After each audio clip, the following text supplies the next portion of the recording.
Hello and welcome to Crescent Podcast. I'm your host, Lucy, and I run Crescent Digital Marketing, working with small local businesses in Kent to create engaging online content. I am now very lucky to have a sponsor for this podcast, local business Purple Frog Signs Limited, who are based in Gillingham. And they deliver standout designs that reflect your business at its best. And you can find more at their website, purplefrogsigns.com. Today, I'm joined by Leanne from Leaway Ltd. Leanne is a VA, virtual assistant, if you don't know, who provides flexible support designed around you. Welcome to the podcast, Leanne. How are you? Hello. Thank you for having me.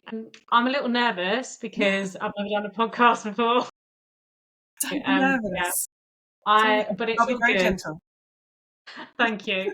I'm embracing it. So yeah, thank you. Thank you for pushing me here, and it's a pleasure to be a part of this wonderful series. So yeah, I'm really grateful to be talking, even if I am a little bit nervous.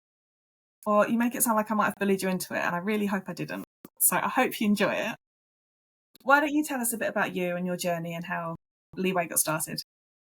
Okay, grand. Well, I guess I should start with my background. So from the beginning, and I was always someone that didn't really know what they wanted to do for a career, like majority of people, I guess. But I was always a creative soul, and so I didn't really know if that was a path that I wanted to choose or not. I did go and look at several art universities. But then when I was presented with a job opportunity to earn money, I thought, yes, please, I'd like some money in my bank. So yeah, being 17 years old and having a car and realising how expensive life was, I did get a job in a business admin support role where I did an MBQ for business administration. And so really that's where sort of my background, that's the grassroots of what I do, is that business admin operational support side. And that's everything I know. And I've done it throughout industries. First starting out, my first job was with MHS Homes, who are still around today, a social housing landlord. Yeah. So it's still funny when I see their vans around the Medway towns and think, it just feels like a lifetime ago now. It was.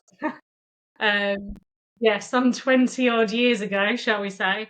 But yeah, and funny enough, the logo is still the same, which always makes me smile. So yeah, that's where it all started. And that really helped to sort of build my confidence with communicating in business, but also with clients. So I would be picking up phones to vulnerable tenants or, just busy people trying to reach out to get contractors in and things like that. So it was a very sort of great job to start off with in having that exposure of talking to people and building on confidence. But as part of that as well, I learned lots of forever changing systems. And so that really has been the makeup to where I am now. And so over the years from that social housing landlord, I've worked in the trades industry. I've worked in insurance for motorsport, which was incredibly exciting for me because I'm a Formula One fan. So I just thought, oh gosh, I feel so close to it. Yeah, so that was cool. Although we were handling claims for GP2 races, and honestly, the cost of these that you would see coming in for car parts, I mean, this was like 15, maybe 10 years ago, whatever, was incredible. And I just thought, oh my God. And obviously as part of the claim, you get to see all the pictures and everything else. That always fascinated me. So I did a bit of that, and then I went into financial services before going back to insurance again. And now, obviously, I am self-employed. And the reason for that is because I just felt that I needed to change. I was in a job that I wasn't particularly enjoying at the time, and the time zone for me, it was an American-based firm, was a challenge. And I just thought, something needs to change here. I need to switch it up. And yeah, as it happened, there was some personal stuff going on with my family as well at the time, and I needed to be around for that. I just decided that I was going to leave. So I quit my job and felt very irresponsible. Wow, that's quite a leap of faith, isn't it? Yes, it was. And like I said, it was complete. I've never done anything like that in my life. I've worked since I was 17.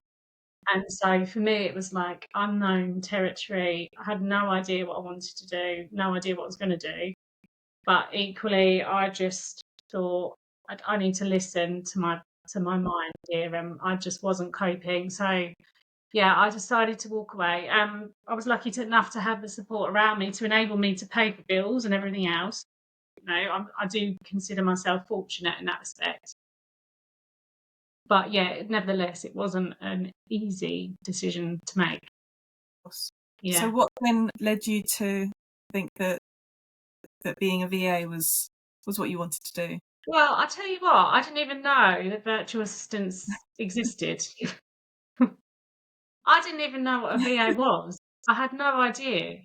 It was only when after I started to get a bit bored, I was like 1 month into being out and had done all the little bits that I dreamed of doing for years, like just pottering around and, you know, getting out and exercising again, all of these little things, that I decided to just sit there and research. So I was on my phone or I was on a laptop, whatever, and just looking at what I could do with my skill set. So, because I was thinking, right, is there a chance that I could work for myself? Surely, right. I've got enough experience under my belt.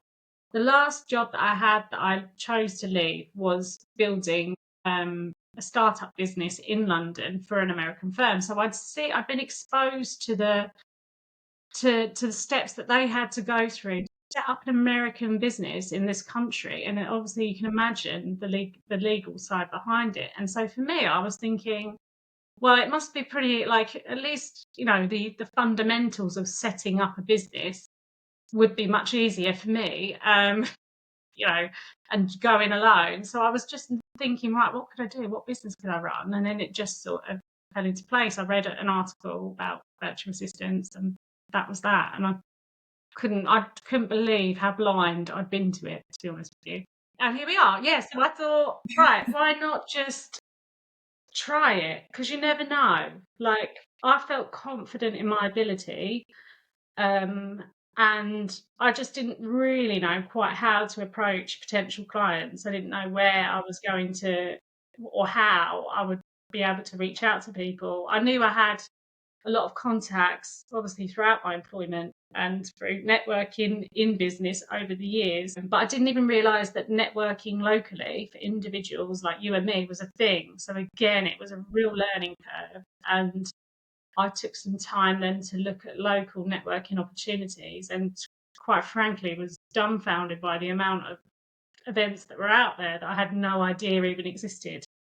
So yeah, that was great for me, because I just thought, okay, this is how I'm going to give it a go. And it worked. So, well, that's how we met, of course. And well, yeah, that's literally what I was going to say. Like most people that I've had on the podcast, we met networking almost a year ago. Yeah, it would be. And I think I would think it's pretty safe to say that when we first met, neither of us would have ever dreamed of being on a podcast or talking at an event. And yet, since we've met, we've both done both of those things. Like, I was on a panel at a networking event, and you did a talk at one, and it's brilliant. Look at us. But it's who you surround yourself with, and so, you know, I had the confidence in my abilities, but I didn't necessarily have the confidence of running my own business. So that to me has been a real learning curve, and I'm still learning now. But those events have really sort of given me that feel and that sense of community and support, and being able to have those open, honest conversations, whether it be about pricing, you know, like, and for instance, with the Rookie CEO, we talk about, like, you know, the vulnerabilities and the mindset and pieces as well, which is great because it makes you then feel that you're not alone. And that's what I love about, you know, having this community around me. You know, being a sole trader, it can be quite lonely. And I've always worked with teams, so I've always been a part of a team in some respect. Even as a personal assistant in a previous job, I still had the support of a team, you know, working in that department. So I never felt that, you know, I was solo. And so going to this as well, to as far as having to suss out your own IT. I mean, I thought I was, you know, whiz at it, but there's been a couple of things as well with, like, IT wise, where I think, really use like a help desk phone number right now. Yeah, And definitely. that's one of the first things I sorted out straight away. So I thought, I just can't be wasting time. That's someone else's job. So how do you find the networking now? Do you think it's one of those things where it gets easier the more you do it? Yeah, so my advice to anyone that sort of feels a bit around networking is just go with it, like go with the flow, smile, smile through it. It sounds really cheesy, but a smile can go a long way, and it can be a conversation opener because people will then think you are engaged. Well, they'll know you're engaged and that you want to talk. And it was the very first networking event I went to. I met a lady called Sarah, and she was sat beside me, and she just said to me, "Oh, hello, I'm Sarah. What's your name?" And I thought, okay, right, this is it. It's happening. I'm networking. So I started talking, and she asked me what I did, spoke about that. I don't really remember the rest because we just hit it off and we just ended up talking and talking and talking and talking.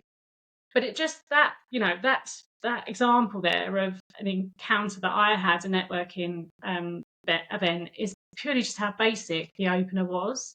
Yeah. What's your name? What do you do? Yeah. And that to Well, me, being someone who was completely new to it and didn't know, I just thought, oh wow, right, okay, that's it could be as easy as that. And it is hard. Don't get me wrong. Even now, I feel like I've been to countless networking events that sometimes even I feel a little bit reserved for whatever reason. And even now, I'll always just resort back to those two basic lines. So that would be my advice to anyone who's sort of starting out: is just give it a go and yeah. just ask, find someone in the room and have a chat. Yeah. I think there are so many different types of networking events as well, and they all offer something different, and different ones suit different businesses and whatever. So I think it's worth going to different ones and finding the ones that work for you. Oh, 100%. Yeah. Yeah. Yeah, that's it, exactly. I'm not good at doing a pitch or anything like that. That makes my skin crawl. Like, it's just not for me. It works for other people, and that's brilliant, but that's not for me. So I can't get up and do that sort of thing. I'm better with the organic conversations that are a bit more natural. Yeah, absolutely. Yeah, I find I tend to sort of stiffen up. Well, other people just seem to do it so effortlessly, but then again, I have no doubt in my mind that those nerves are there, and it is a Yeah. big deal. But it does get easier. Yeah, it does. Yeah, and once you find the type of one that works for you, the more you do it, Yeah, and then yeah, the 100%. more you go, you see familiar faces as well. Oh yeah, it's just like meeting up with friends with some Yeah, groups.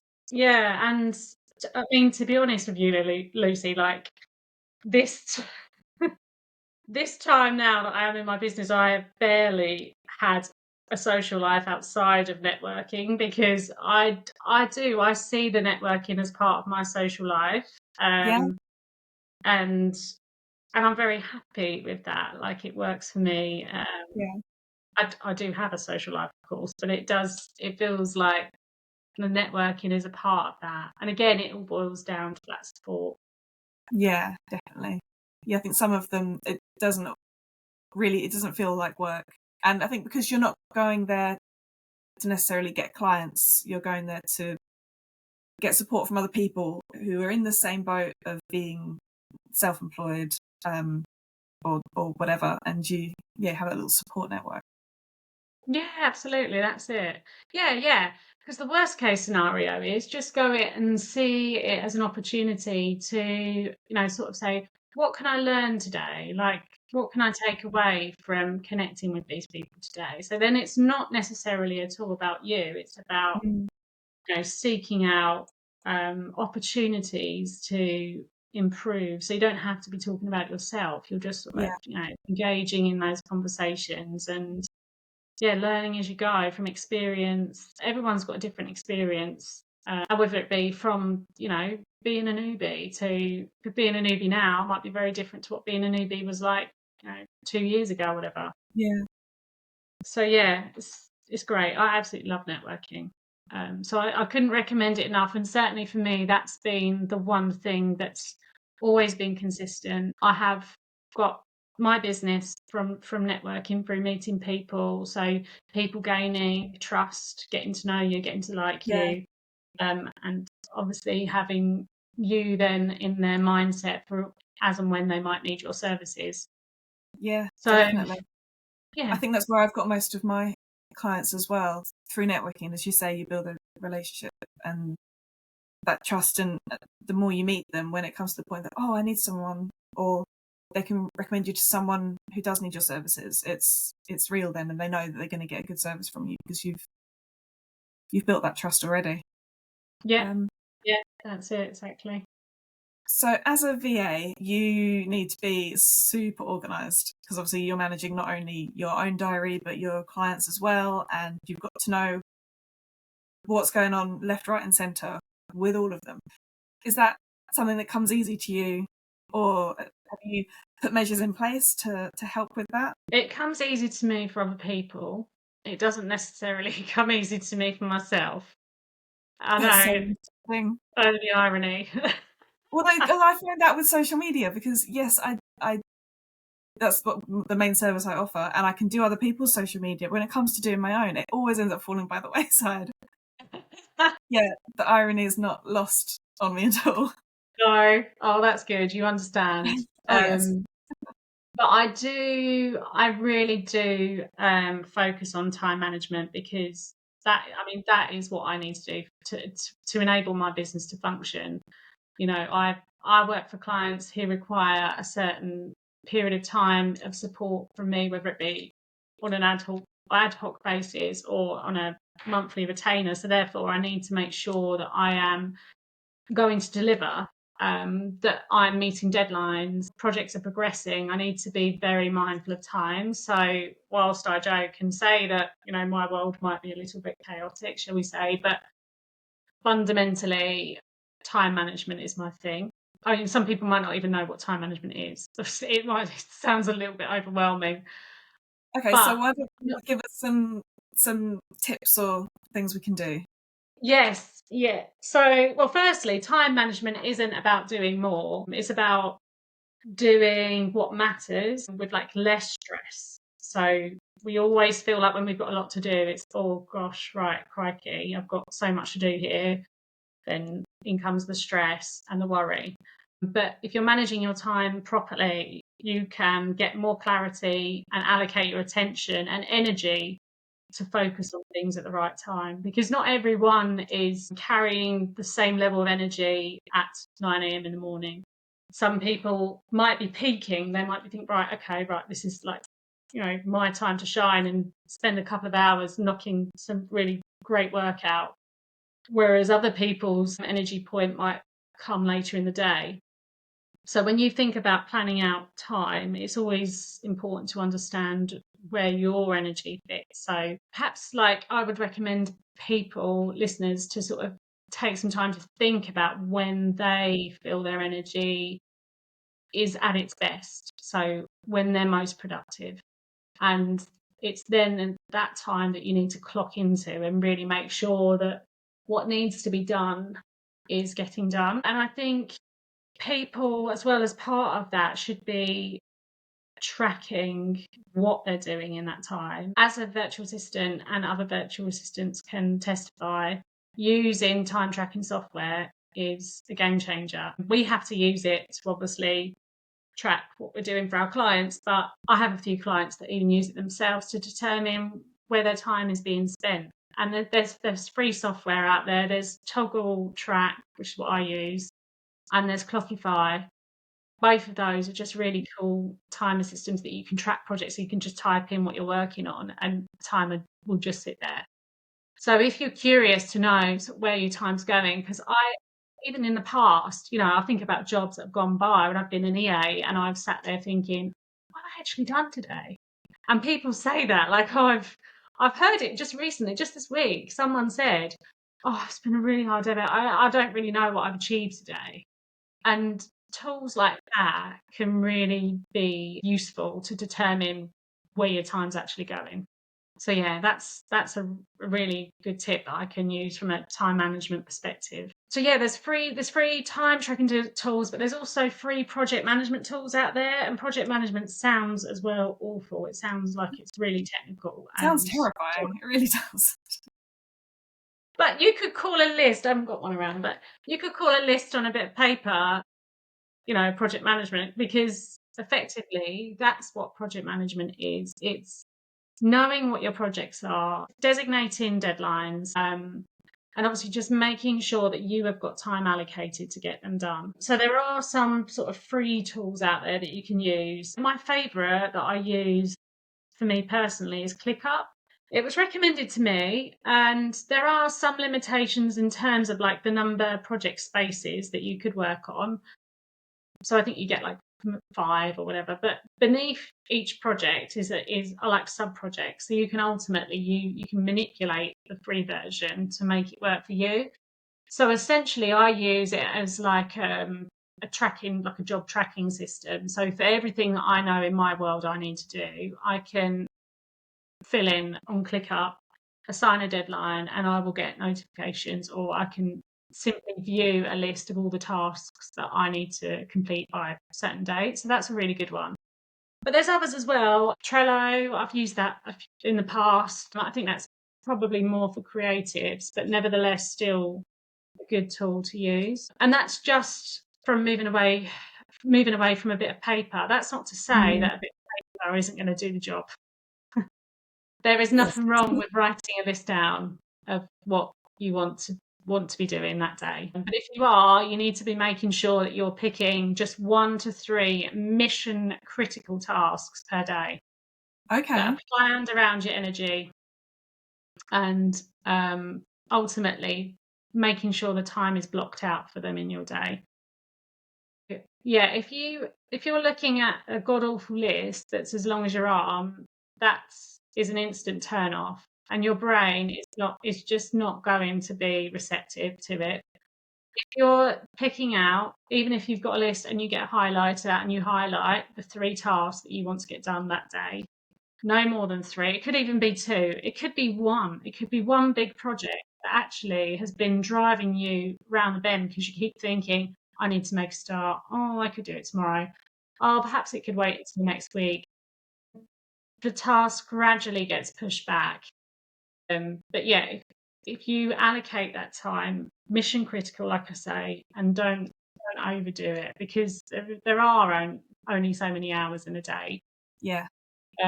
So yeah, in terms of that sort of productivity side of things, I would definitely say tracking your time, perhaps consider using a productivity tool like ClickUp, as I say, and also making sure that you're picking no more than 3 critical tasks that need to be done one day. What do you do, Lucy? What's your... I live in chaos. No, it's not that bad. I have my diary, my calendar is colour coordinated because I've got a busy home life as well, but everything goes on there. My kids have each got different colours. My work's got another colour. My husband's work's got another colour. And then we've got a family one. So I know everything that's going on there. And then day to day, I like writing lists by hand. I love a list. That's brilliant. And it works. I also have like the post-it notes on the computer. I love those. They're amazing. So I have those all over my screen. But not always remembering to check them. Yeah, they just fall off, and then yeah. That is the problem with sticky notes, actually. But yeah, they do have a habit of ending up in places where you wouldn't expect them to be. Yeah. But no, organised chaos. That's my life. Yeah. Well, that's okay. It works. I'm sure it works. So yeah, it works. Doesn't have to be perfect. I'm still going. I'm still here. So something's working. Exactly. That's it. How do you find the juggle between being self-employed and obviously having family and like the work-life balance? Do you find you've got it down so it works now? That's a very interesting question, because I'm not sure that balance is a thing. Fair enough. It could be. But I mean, I am certainly and I have been since I started this. So I've been functioning now for well over a year, which is very exciting for me. Very exciting.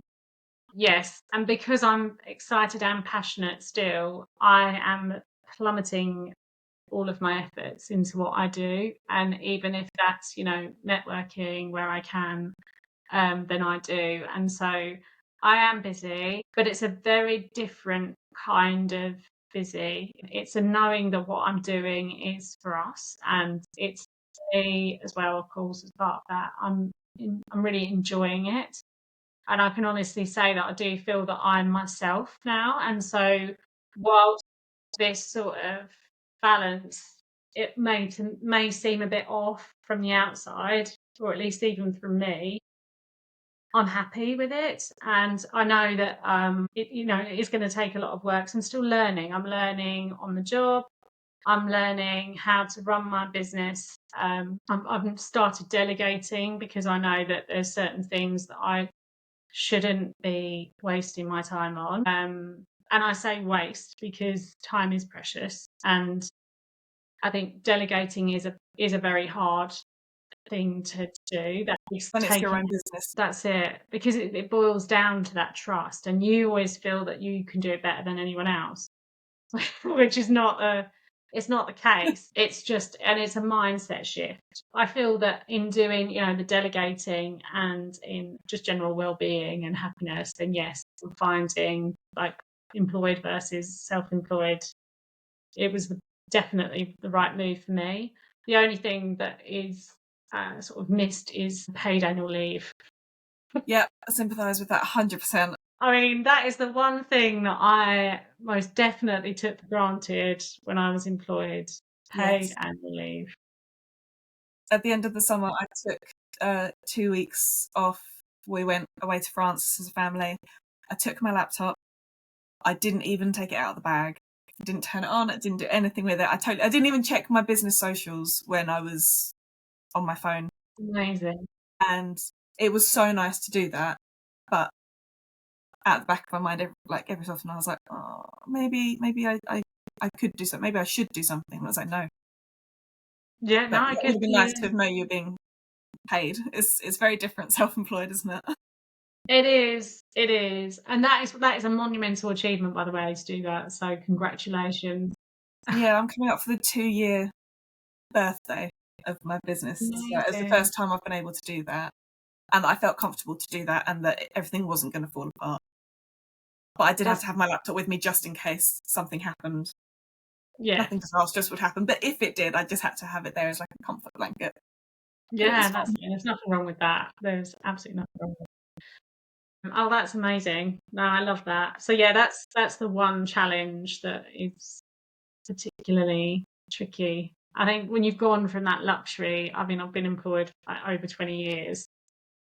I just didn't really think about, being self-employed and, the little things that actually are big things. Would you go back? Would I go back to being employed? Yeah. Oh my gosh. Well, definitely not right now. That's the right answer.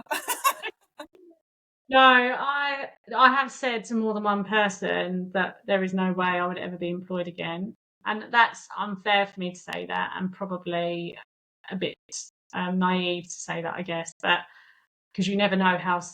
Yeah, but right now in this moment, I think it's perfectly okay to say that. I kind of think I've gone the other way and think I'm unemployable because my expectations. I need to be completely flexible. I will work in the evenings. I'm never been a morning person, but my mornings are dictated by my children and getting my youngest with his issues after school, and that I can't work before 10 o'clock. So it's I think I'm unemployable now, which is fine. I love that. That is absolutely brilliant.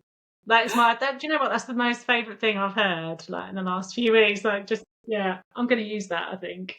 And that's how I feel now, because to your point, it's that flexibility that really adds to the value of the hard graft that you have to do behind running your own business. It's knowing that actually the accountability is with yourself and with the commitments that you've made to others. Other than that, that's it. If you're delivering, no one needs to know whether you're delivering at 10 o'clock at night or at 10 o'clock in the morning. It's not of their concern, unless, of course, there's a reason for it to be that way. But other than that, it's embracing the benefits of being self-employed. Yes, and I definitely. think that's what we all really need to do, is to take that step back and breathe and think, okay, right, I am my own boss. I can be flexible. I can make time for myself, because even though I've spoke about blocking time out in your diary to do things to work, you should also be blocking out time in your diary for yourself, whether that be a walk at lunchtime or definitely reading a book, anything at all, whatever you feel you'd like to do to ease your mind. Sometimes I find myself just going out into the back garden and having a hot drink out there, sitting down 10 minutes, having a breather outside and just listening to nature. And that, for me, works as a reset when I'm finding things particularly heavy, whether it been my head might have been stuck in something for a long period of time, or I just feel like having a break. So it's really sort of recognising that we need to be looking after ourselves and reaping benefits. So if you could go back in time, what advice would you give your younger self about work or life or whatever? What do you think you'd say to little Leanne? I would definitely say, don't waste money on cars. That's very good advice. Speaking from experience, I've had some lovely cars because they're my thing. I love cars. And my dad, he was a huge Formula One fan, which rubbed off on me. But also he had an appreciation of cars. And so to me, it's always been ingrained. From the moment I could drive, for instance, I wanted to get a car. I wanted to get my license and just drive off and to wherever. And I remember just sort of looking out for cars annually, really, and looking for what I could switch up the next model to. And so I did. I had some really, really lovely cars, but on reflection, I think, Christ, that was a lot of money.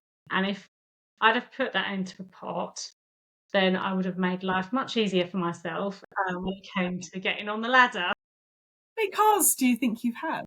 Don't know. Probably at least, I don't know, 15 cars since I was 17. Put it this way, it's pretty much a car every year. Yeah.